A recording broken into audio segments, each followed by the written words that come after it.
Hi everybody, it's Luke from FootTech, and today we've got an activity to help your players learn how to receive the ball on the back foot. The next time you're watching a football match, count how many times a player takes the ball with their back foot, the foot that's furthest away from the player that's passed them it. It's important that we start teaching our younger players this habit very, very early. It means that they are constantly going to be taking a touch forwards. They're going to be playing forwards. It also means that they're going to be able to see the whole pitch. So if they're side on, they can see the player that's passing them the ball, but they can also see what's happening in front of them, which is obviously then going to dictate their decision making. But more often than not, it's going to mean that they can take that touch, they can play the ball forwards into space, and then obviously start creating from there. We've got an activity, a very, very simple one to show you today, so let's get into it. So here's a basic setup. One's going to dribble the ball to their first cone. They're going to play a 1-2, receive on the back foot, and go and score. Red has got to run around the cone that you'll see is further away, so then we give number one a little bit more opportunity to practice that back foot receiving. Depending on the needs of your players, you might decide that you want the red team to have the same distance to run, just to put more pressure on the blue team, but you can decide that again based on the needs of your players. The good thing about this one is you've got 4 players working there, and you can set that same activity up maybe 3 or 4 times depending on your equipment, and it just means you've got more players involved rather than stood around waiting in lines.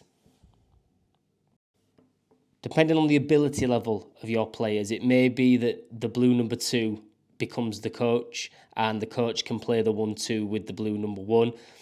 Just to make sure you're getting the success rates, just to make sure that the passes are good enough for number 1 to actually practice their back foot receiving. We'd always encourage to have players doing it, to make sure that the players, because it is contextual passing, they're going to be able to pass to a player that's about to be closed down by a defender. So it's good practice for number 2 as well. So do try to involve all the players as opposed to having it as coaches.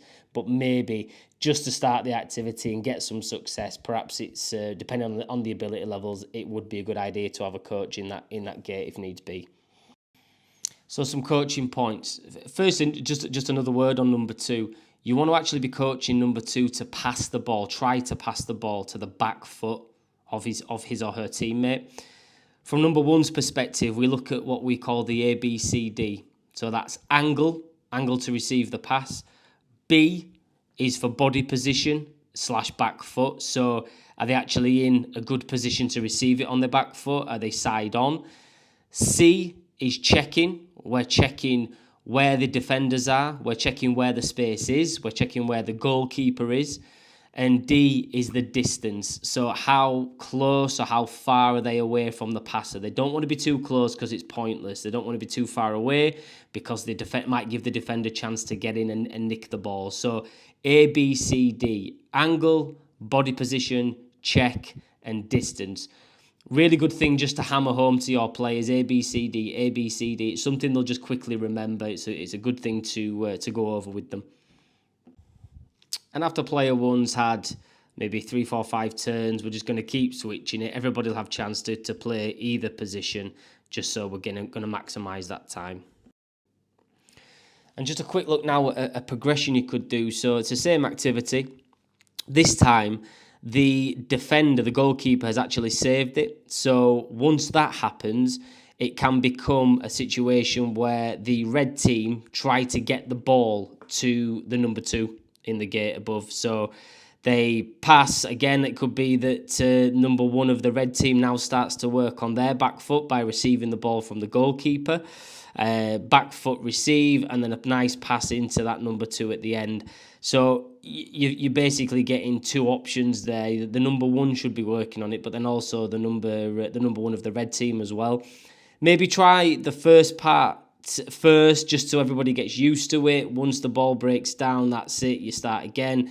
But then certainly start trying to progress it to something like this, because it starts being a little bit more game-like, and the number 1 of the blue team then has to react to what's happening once they've lost the ball.